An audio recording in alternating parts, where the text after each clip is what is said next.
The Antidote. The Antidote. The Antidote. The Antidote. The Antidote. The Antidote. The Antidote. The Antidote. Y estás escuchando The Antidote. The Antidote. The Antidote. The Antidote. You're listening to The Antidote with Dave Hawkins. With Christian music that doesn't suck.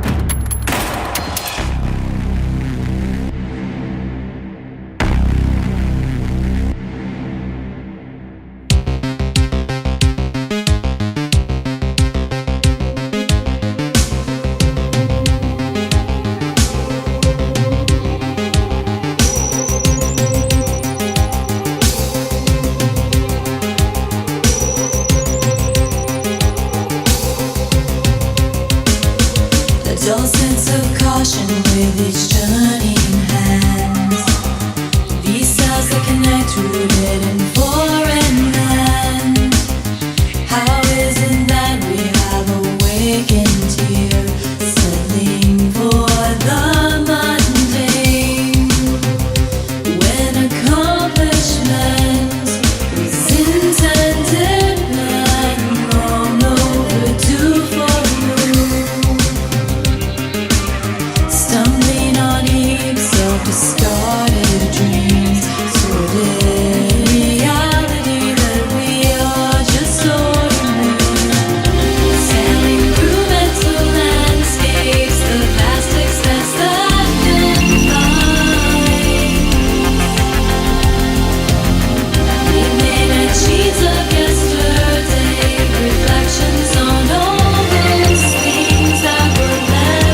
there's your first taste of what's coming from tonight's guest, Seaside Holiday. I'm Dave Hawkins, and thanks for joining The Antidote. The song Etchings of Yesterday comes from Seaside Holiday's 2016 release, Grand Tours. And tonight's episode is going to be quite a music tour. Joining me are the McQuates, the brother and sister duo who front this Ohio band. Their music may not be top 40, but really, who cares about rankings? Because their songs are brilliant, they're smooth, and intriguing. I've lots of music and a great conversation with Seaside Holiday coming up, so let's get right into it. Seaside Holiday visits The Antidote, and we're meeting with Cara Morgan. Thanks for coming for a talk. Thank you. Thanks for having us. Which of the two of you brought out the idea of creating Seaside Holiday? I think that when we were younger, we didn't realize that each person wanted to do music. And one time, I don't know how it came out, but we decided that we just wanted to play, and we were in some high school bands together. And I guess just one thing led to another. We actually started writing music, and we didn't have a band name at the time. And that's just kind of how it came together, I guess. Yeah, I would say we both definitely grew up in a home where there was lots of music. My earliest memories being listening to, I think, the Beatles' Help 45 down in our basement. And, like lots of little girls of the 80s, I was enamored by Amy Grant. I know that's a rather embarrassing thing, but, we grew up with a lot of music, Steppenwolf, The Doors. We had a pretty eclectic upbringing in that regard. We went to the same college, actually, and Morgan was involved with the, what would you refer to that as, Morgan? Well, we were the college tech staff. And I was a music major, so those two kinds of training and whatnot sort of combined, and I think, like Morgan said earlier, just always dreaming of that and desiring to have an outlet for our love for music and that kind of creative impulse. I think that was around the time when it started to really springboard into a running project. And the name itself, we actually pulled from C.S. Lewis's The Weight of Glory, a little section out of that. So, Well, see, now I thought you two, being siblings in a band, were going to bring up the typical sibling story that their parents forced them into creating music. No. Our earliest start with music was the middle school band thing. I was a flute player and Morgan played trumpet. This whole ska thing, I guess, died out before that was really a thing. We weren't really into that anyway, but I think somewhere... Ska is fabulous. No. I mean, I had some Supertones albums back in the day and, some Five Iron stuff. So, of course, we were all touched by that. But I think it was high school when I decided that I wanted to learn guitar, and I think Morgan followed there pretty shortly with bass. Mm-hmm. I feel like I'm answering all these things for you, Morgan. Chime in whenever. You're fine. You're good. Our grandfather owned a music store a long time ago, and we were really little when that closed. And our parents, I imagine they're musical, but they didn't really do a whole lot. So I don't know if there was some interest in it genetically or something. I don't know. So yeah. I suppose I'm a dull guy, and I always like to start at the beginning. Your self-titled debut, tell us about it and the recording process. Sure. Well, basically that started when we were in college. We had like 4-track cassette recorders, and we had finally bought a digital audio workstation. It was the original M-Box with Pro Tools. And Cara was writing a lot of the songs for that, and she would record them into a Boss looping pedal, which is a very primitive way of doing this. But then when I would come home from college, she had graduated at the time, so I would come home from college and bring my computer, and she would transfer all of that into Pro Tools. And that's kind of how we started with assembling it. It was a very slow process, and we learned a lot as we went along. So I think that the album, you might be able to kind of see that progression as we were just trying to kind of figure out how this all works and how it all goes together. And how long was that from start to finish? I was just going to say, I'm not sure. I kind of shudder to say, would 10 years It wasn't that long, I don't think was it was it? quite that long. Felt like it. It was like he said though. Yeah, it sure did. Like he said though, it was kind of the learning process as to how to transfer those into actual working songs. Yeah, we kind of started off at the time, I think, a lot of Stereolab influence and Fine China. Yeah. I recall those being some pretty early influences. The Smiths. Yeah, Some of the always. stuff was inspired by that, and I was really into stuff like Circle of Dust when I was younger. Oh man, you're picking up some obscure bands. I know everybody, but a lot of people might not. Even though I did just recently interview Clank, so I know Circle of Dust. We were fans of Clank as well. Yes. And Circle of Dust is now Cell Dweller. A few more people might know Cell Dweller, but yeah. We're going to get right into the earlier days of Seaside Holiday with a song that comes from their debut 2012 self-titled release. This is Better Off.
You brought up some of those influences, so obviously a lot of these are coming out of the almost underground Christian artists. How much of an influence was that as a whole, the faith aspect? I think it was, at least for me, I think it was a very big influence. or at least I just really gravitated to some of that stuff. We would get like Rad Rockers. This was like this out of print music catalog, and sometimes, I mean, you never knew what you were going to get when you would order stuff from them because you couldn't sample a song before you bought it. Buy stuff that way, and sometimes you get something you really like, and sometimes it would be something maybe you weren't quite that into. Yeah, I mean, for me, it was huge. We loved the Tooth and Nail roster at the time. It was, the more obscure stuff like Danielson and Joy Electric, and, I still love Starflyer to this day. Just that type of stuff. And I think, especially, being kind of younger in those teenage years, it was just kind of cool to have this whole pool of kind of unknown stuff to pull from that just was totally different, but really good. And, as Morgan was saying, we used to make these really massive bulk orders and just kind of try different things. And, I really liked some of the like Michael Knott stuff, the just different early stuff that we kind of happened upon. It's interesting that you brought that up because Seaside Holiday made a connection to the past then when you pulled in Ronnie Martin of Joy Electric for mixing and mastering on your debut.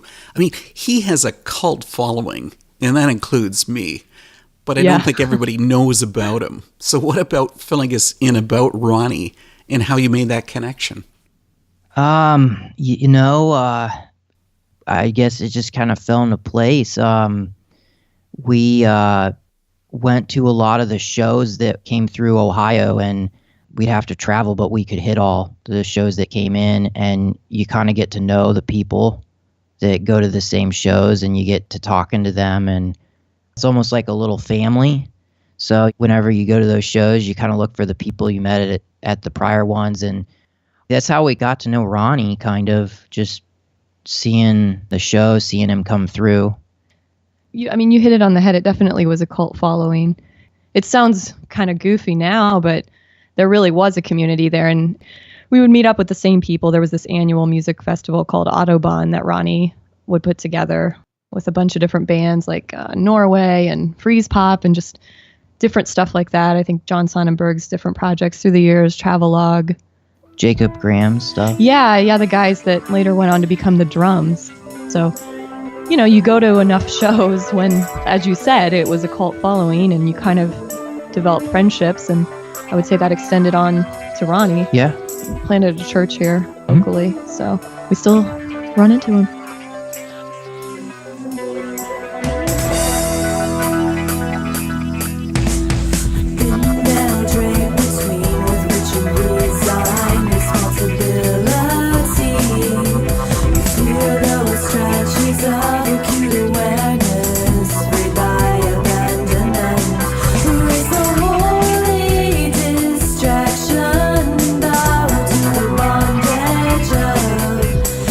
Bring the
Drone, another track from Seaside Holiday's debut. I suppose not everyone is a fan of synth-pop, and that comes up in the next part of my talk with Morgan and Cara. We've been talking about Joy Electric and all of these other bands. Time to talk about music of Seaside Holiday. You guys fit into the synth-pop style of music. That genre is sometimes laughed at as being mindless. Is there any truth to that? I mean, obviously we like it. We write in that. So I would say sometimes it gets a bad rap from people just not understanding, like, programming a synthesizer, I guess, is just a little different than maybe, practicing guitar riffs a lot or something. But I think it's definitely an art form, and everything is pieced together with intention. So I would tend to lean that I don't feel it's mindless. Yeah, and I think any genre runs the risk of something that's a personal preference. So, of course, anything can be deemed laughable. I don't know how accurate this is, but it seems as though there's more of a shift. Everything seems to be a little more production-wise shifting into components of that sort of electronica, radio-friendly at least. Yeah, I think that that's making definitely, when we first started this, in order to get your hands on an analog synthesizer, you had to scour eBay or pawn shops, and everything was way expensive, and it was old, and you never knew quite what you were going to get. Or how long it would take to get back into tune. Yeah, that's true. It's been warming too. up for 5 hours. But even you can see, the music stores and all the companies that are now re-releasing analog equipment, and I think that's a little bit of a sign of the times that, just the industry as a whole is embracing even virtual synthesizers and digital synthesizers and things like that. But it's nice to have companies like Moog making new stuff again. Mm-hmm. And I think that that shows the shift in what's radio friendly now. It's interesting that you brought up about radio friendly, because I'm not so sure how much of Seaside Holiday would really be considered radio friendly. I mean, realistically, no, that is a good point. I'd really say that your sound is it's more dark wave. I mean, this is not happy music. No, I would agree. And to clarify, I wasn't specifically speaking about us. Yes, I agree with you. I would never apply that description to Seaside Holiday. Which makes it seem paradoxical to have the happy sounding band name Seaside Holiday when the music is dark. Yeah. It's from C.S. Lewis's The Weight of Glory, and it's a little excerpt that says, "It would seem that our Lord finds our desires not too strong, but too weak. We are half-hearted creatures, fooling about with drink and sex and ambition, when infinite joy is offered us. Like an ignorant child who wants to go on making mud pies in a slum because he cannot imagine what is meant by the offer of a holiday at the sea. We are far too easily pleased." I don't ever feel like, at least my intention is to write dark music, but that's just kind of what ends up coming out, I guess. I set out to maybe on a mission to do something completely different, and that's what I end up with. So the name Seaside Holiday probably didn't mean to sound dark wave, but it's probably those influences of the industrial things that we used to listen to, or the goth stuff that comes out in that or something. I don't know. Yeah, I've always gravitated toward the darker kind of melancholy style of music. I think this album, Grand Tours in particular, is especially dark sounding in contrast to even the debut album. By and large, we probably are a bit of a darker band.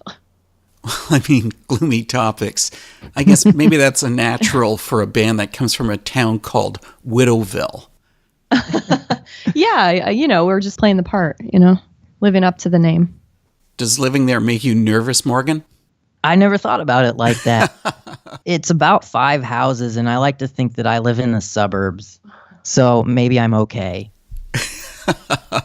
Yeah, that's where we grew up, and I believe the story is that it was prior to the Civil War, named Hammond Town. Yeah, and after the Civil War, you can kind of figure it out. Yeah, quite a few people who didn't come back home. The devastation of the Civil became War. Widowville. It sounds trite, but I believe it's true. Back to gloomy topics. I mean, an example of that dark tone is on your self-titled debut with the song Habitual Healer.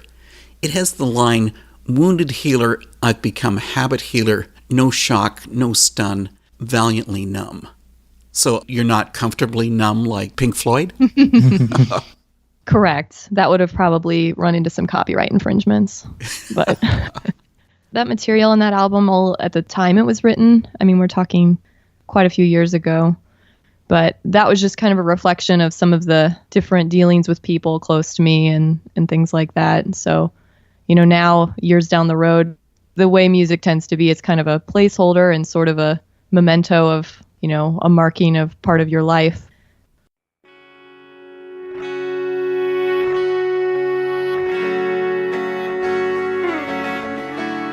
This is Seaside Holiday. I'm Morgan. And I'm Cara, and you're listening to The Antidote. Please describe to me a feeling, yeah. Offer a reason to what sets this apart. Bygone words have left me reeling, with no inkling of how to restart.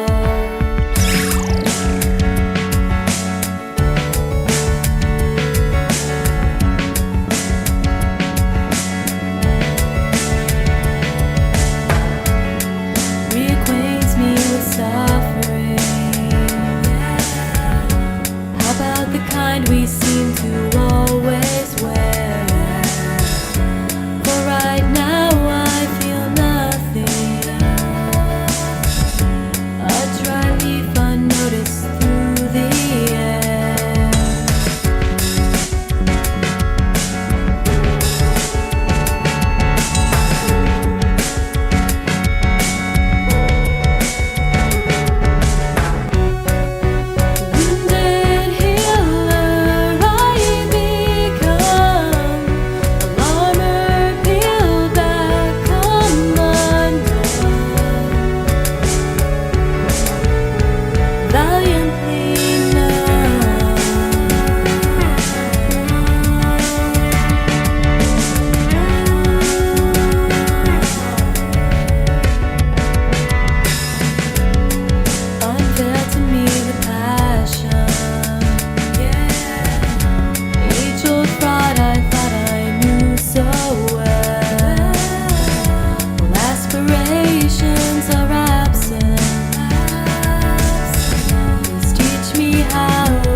You mentioned musically a lot has happened since that debut release. Okay, maybe I'm going to be harsh here. Cara, your vocals have improved. The production is better, and you've gone even deeper with the lyrics on the Grand Tours album. I appreciate that. Yeah, vocals are probably the area that I feel the least confident, I guess. So I'm pleased to hear that. I'm glad Kara's doing the vocals and not me. Yeah. Starting out when we originally kind of put the band together, that was another thing. Morgan just flat out refused to sing. So by default, I'm doing the world a favor by not singing. Yeah, it's sort of like with myself. People have asked, well, you sing, and it's like, no, I sound like a duck being flushed in a toilet. That's how I feel too. but then we think of people like Tom Waits. You just never know. Really unique voice that people gravitate toward. That just grabs attention, like Leonard Cohen. Exactly. It's incredible. So you've never actually felt totally comfortable doing vocals? Not really. No. It's like I said, it's just always been something that I've struggled with to feel very confident about it. It's something that over time, in Seaside in particular, and just other things that I've done musically, where I've just kind of had to try to learn to embrace it a little bit. And I think that that's an area that I've probably made some strides in. But yeah, it's just nothing I've ever felt I was naturally adept at. I know I have a unique voice. Yeah, I guess I struggle with it a little bit, feeling very confident about it.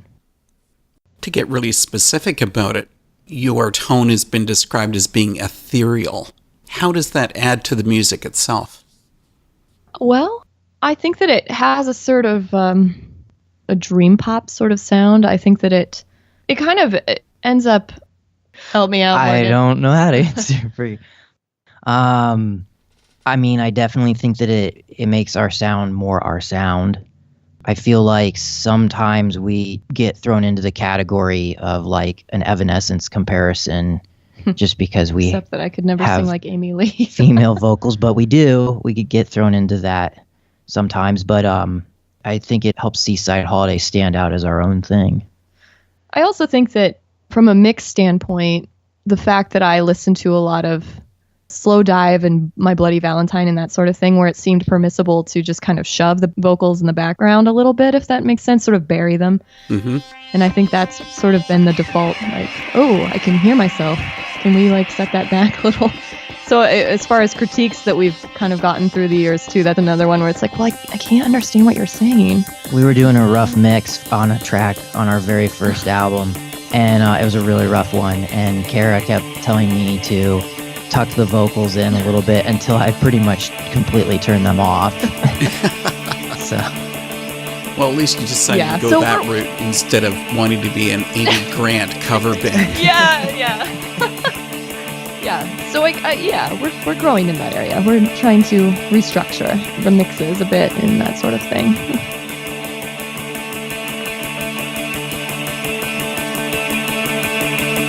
Do you remember a time now so unfamiliar? Before all the plans go so out of hand, a time when there was more than a moral land. Tired, aging, bitter remnants, far too indifferent to cause fuss. One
Summertime Recollections from the band's Grand Tours release. Next up, you'll find out why the music from Seaside Holiday is, well, kind of spacey. I have to tell you, when I first heard the title of your latest release, Grand Tours, I was expecting sort of a band tour retrospective, but I wasn't even close. This album uses space exploration for its theme. How does that concept tie into the human condition? Well, I approached Cara about doing an album that was a little bit of a space theme, but at the same time, each track is a comparison of kind of like the story of a spacecraft, but also the human condition. I've always kind of had a fascination with space, and when I look at the night sky, I feel like it has this way of kind of humbling me, kind of making my problems not seem as big. And I remember a few years ago, one of the Voyager spacecrafts, they were trying to determine when it actually would hit interstellar space. I read about, how far away it was from the Earth and how long it takes when it sends a radio signal for the Earth to receive it, and how many millions of years is it going to take to ever run into another solar system. And you think about, like, when they made that spacecraft, the purpose and the excitement and the intent that they were going to, go see the gas giants in our solar system. And here it is years and years later, and it's like that purpose has been fulfilled, and this spaceship is just wandering in space, and what is its purpose? And we've gotten a lot more information from it, and we've kind of changed the mission as it's gone along. But you think about life, and you think, purpose and meaning in a person's life, and, drifting along. And it was just kind of to tie, I guess, those two things together.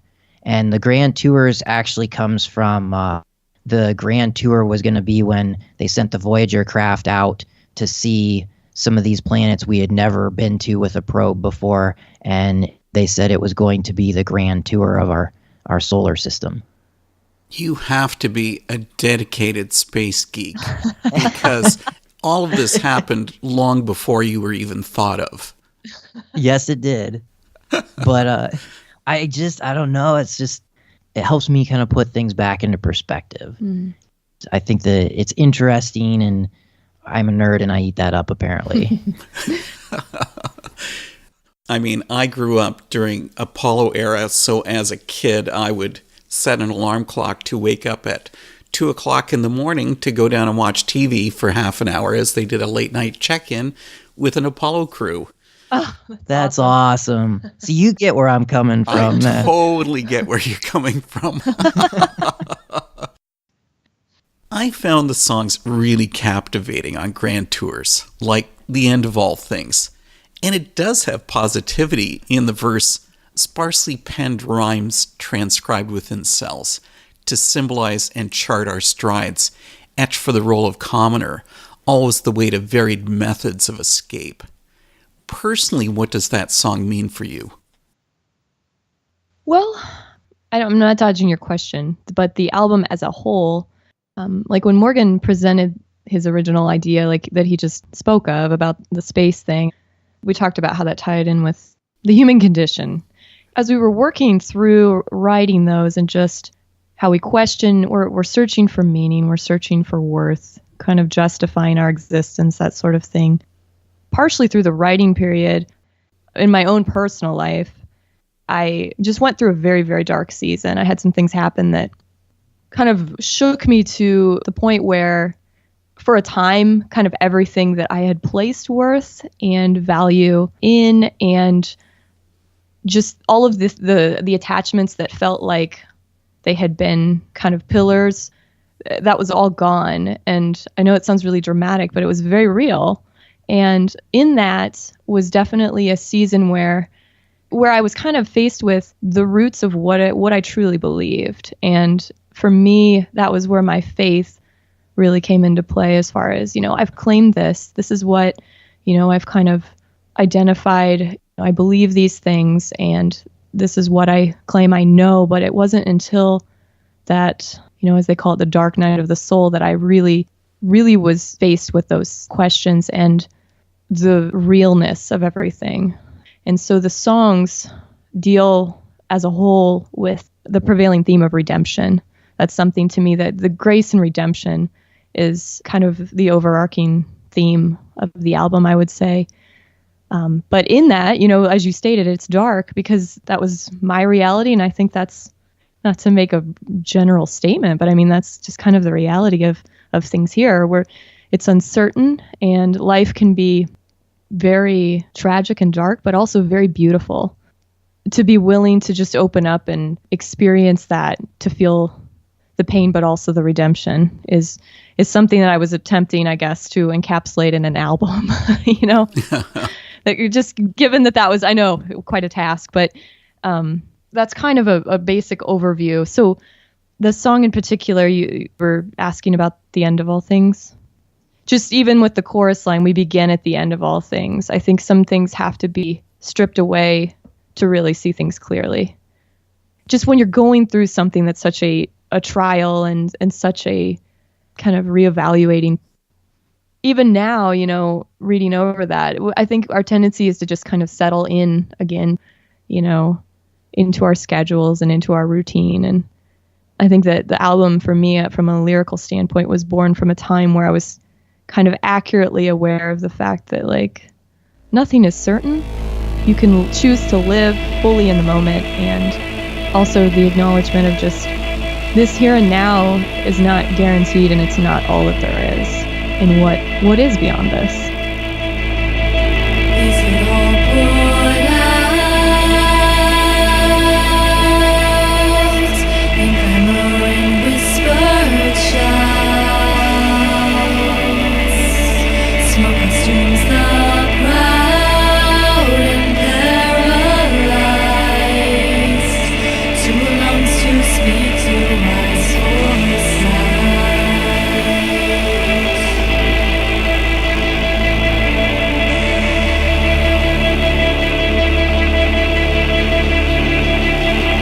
What's the news to play when the woman fall away? Can the shattered rebuild piece by piece? Still light seeps through shards vacancy.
The End of All Things, another excellent track from the Grand Tours album by Seaside Holiday.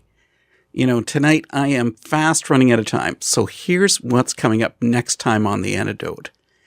Remember those pop-punk days of Hawk Nelson? The band's former frontman, Jason Dunn, certainly does. He's brought back that sound with the original members of Hawk Nelson by creating the new band, Aid in Effect. Jason comes live to The Antidote for a talk, and he'll share the first single from the band. I'm going to go back to my meeting with Seaside Holiday with the final part of our talk and close up with the song, The Enduring Fade. Enjoy this, and I'll see you again next week. I guess I want to finish up by asking this. A concept album, its closing song often sums up the release. Is that the case with the track, The Enduring Fade? I think musically, the intent was to sum it up with the fade out. I actually had an original Roland Juno 106 that some of the voice chips were going out of, and it was making this weird, the sound that you hear on the album. It's something I probably won't ever be able to recreate because the chips were going bad. The idea was like drifting off out into space or kind of meditative. As far as thematic with the lyrics, I won't speak into that, but I was happy musically with putting that track as the last track on the album. I think the two of you have made it difficult for yourselves to top what you've done with Grand Tours. Does that ever make you apprehensive about future recordings? I think it can to some degree. I was really, really happy with how everything came together and the artists we worked with and Nicholas Rowe on the mastering. So I was just really pleased with it. But then when I get nervous about that, I just go back to thinking like I just do this for fun. I do this as, an outlet, and that kind of helps, I guess. So, yeah, I think especially when it's relatively fresh and you've just released it, there is that, as you said, that sense of apprehension. But I think there's been enough time that the drive for songwriting kind of hits eventually. And that's just kind of what you feel like you have to do, I guess. It's the release. It's the artistic expression. So, yeah, I mean, the desire is to continue to improve on things and to do something that we feel is stylistically what we want to do. As you said earlier, it's not a style that's very chart topping or mainstream, but that's not what we want to do. We write music that we find to be interesting. Yeah, and if anyone listening, I guess my hope is just that it can take them someplace else, kind of mental escape or something for a while. And obviously we hope they like it, but we all know that it's not for everyone. So I think it's easy to think back to yourself when you were younger. And as we were saying earlier about the bands that we gravitated toward when we were, the Joy Electrics, the Danielson family, that type of stuff. And it wasn't as though we had droves of people alongside us like, yeah, I love this music. So I would be more than happy to just know that there are people out there that Seaside Holiday is a similar outlet for them where they can find some enjoyment in the music and is something that could be meaningful for their lives, I guess. Maybe that's even a lofty goal, but, at least enjoyable. That's great. Morgan and Cara are Seaside Holiday, and they've been here at The Antidote. Guys, thanks for this visit. I've really enjoyed it. Thank you so much for having us. We really appreciate it. Yeah.